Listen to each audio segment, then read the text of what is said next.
Seniau Dakoros vadindavosi, taip? Taip, anksčiau jos buvo Dakora, turėjo Dakora vardą, dabar mes jas vadinam Cedral plokštelėm. Tai yra iš principo tos pačios plokštelės, tik tai pavadinimas kitas.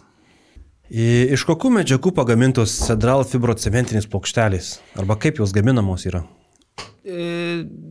Lengviausia turbūt apibūdinti tai yra tokios pačios medžiagos kaip banguotas lakštas, arba tas šiferis vadinamas, tai yra 80% visos jos sudėties yra cementas.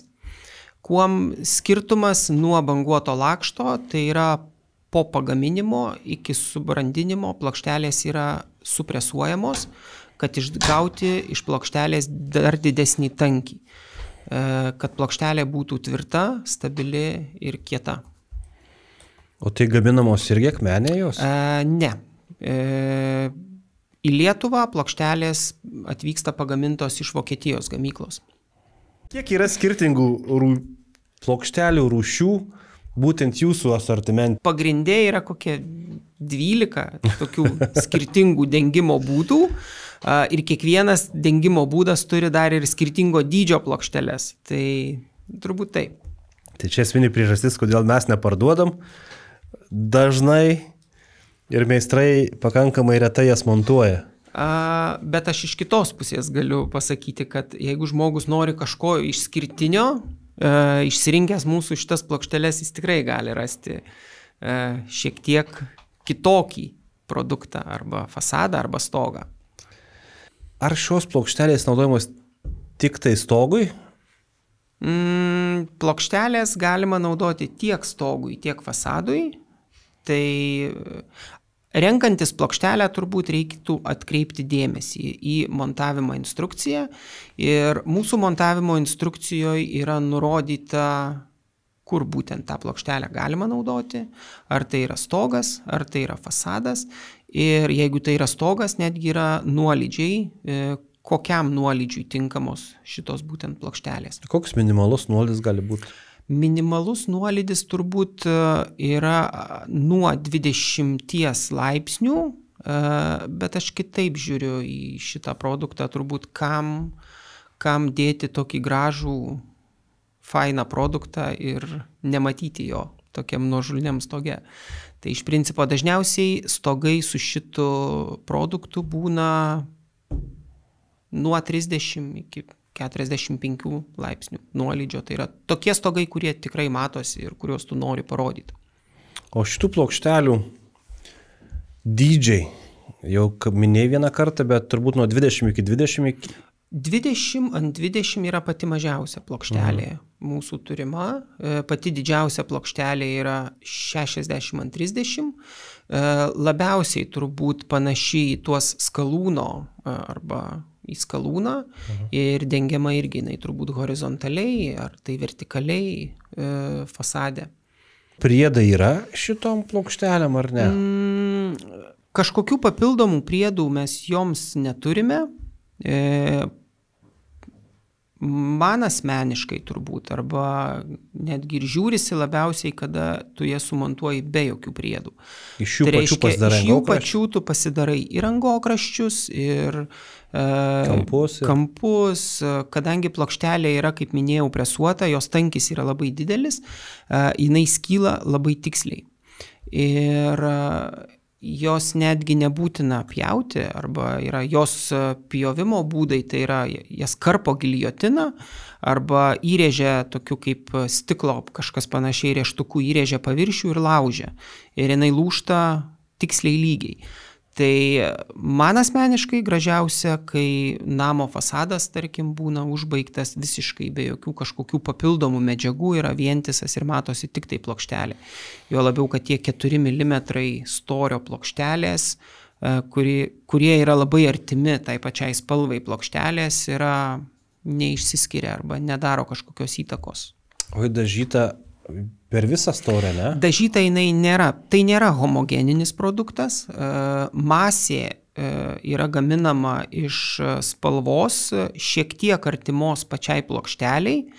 bet nėra visiškai identiška. Tai reiškia, pagaminta masė yra artima spalvai, bet papildomai jos dar yra uždažytos.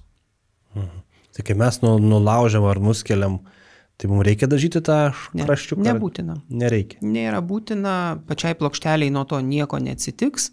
Kaip reikia teisingai jas sandėliuoti? Kai nusipirki ir ką su jom toliau daryti? Rekomendacija tai nelaikyti jų po atvirų dangum, tiesiog, kad ant jų neužlytų.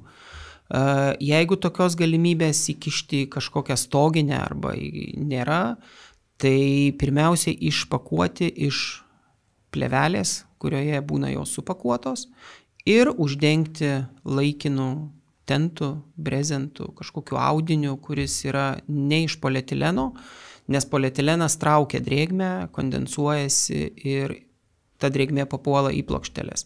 Reikia suprasti, kad kai plokštelės glaudžiasi viena prie kitos, negali patekti tarp jų drėgmė. Kadangi plokštelė sudėtyje yra 80% cemento, cementas gavęs drėgmės reaguoja, iš jo išsiskiria druskos, kalkės, kurios tiesiogiai paveikia dažus. O gerai, o jeigu dabar tas žmogus nusipirko plokšteles ir sako, aš neturiu kur laikyti, mes palaikykit pas save sandėlyje, tai ar gali prekybininkas laikyti sandėlyje ten ilgą laiką neišpakavęs jų?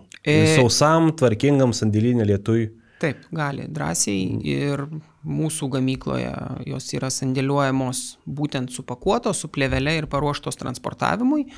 Tai jeigu jūs turite sandėlį po stogu, su sienom, jokių problemų, tokioj vietoj galima sandėliuoti. O laikas yra ten kažkoks? Nėra sandėliavimui laiko, jeigu yra tvarkingai sandėliuojama.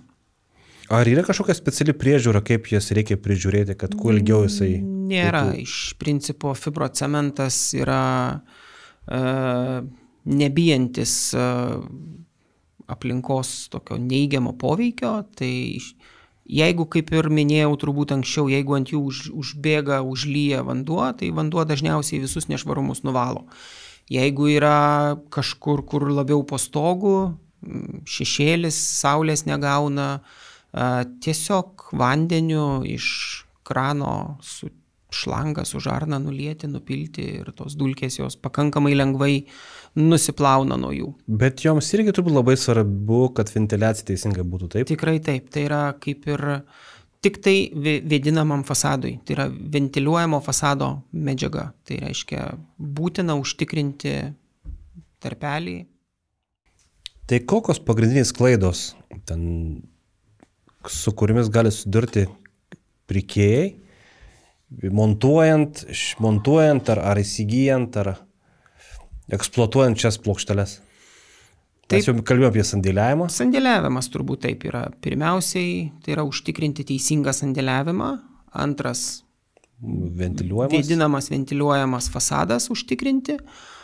O toliau, paskaičius turbūt instrukciją teisingai, sumontuoti nėra sudėtinga, kadangi turbūt, nežinau, minėjom, neminėjom, plokštelės yra visiškai paruoštos montavimui, yra su skylutėm, teisingų dydžių, tinkamose vietose skylutės, iš principo imi plokštelę ir kali.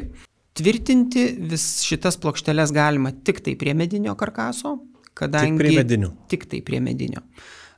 Tvirtinamos jos yra tik tai vinim.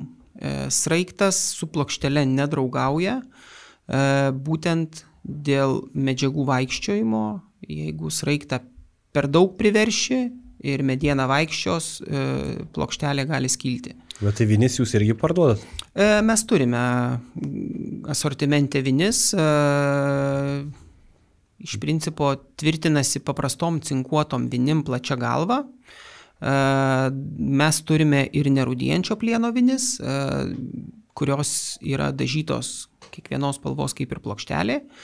Tai reiškia, net ir užbaigti plokštelę galima būtent teisingai. Tai tik medinis fasadas ir tik tai vinis. Čia yra turbūt vienintelis skirtumas nuo Cedral dailylentės toks didesnis, kad prie metalinio karkaso mes neturime sprendimo joms pritvirtinti. Klijuoti turbūt irgi negalima jau. Kaip ir sakiau, galima. Nu, kad garantija būtų. Taip. Arba klijuoti negalima, tikrai jos turėtų būti tik tai kalamos. O kaip jos pasikeičia, tai kaip skalūnas žygi nutrūksta, tai jas paima, biški pakelia ir priklijuoja skalūnas su skalūnu. O kaip šitas pasikeičia? Pakeisti kaip pačią plokštelę. Jo, sudaužyva, dabar sudaužus. 4 vinukai, įsivaizduokit, 4 vinukai. Ne 4. Tvirtinasi tik tai 2 vinukais jos. Skilučių yra daugiau skirtingiem montavimo būdam. Taip, tai pirmiausia, jeigu pakeisti plokštelę, reikia ją išdaužyti visą gražiai, nupjauti turbūt tuos vinukus, kurie ją laiko ir būna padaro iš skardelės tokius specialius kabliukus, kuriuos užkiša ir pritvirtina, arba paklijuoti su tais pačiais klijais. Taip, pakeisti sudaužytą plokštelę yra šiek tiek sudėtingiau, bet sprendimų yra. Kokia garantija yra šitų plokštelių? Garantija plokštelėm yra 10 metų, bet patirtis arba ilgamžiškumas fasaduose yra tikrai ilgesnis.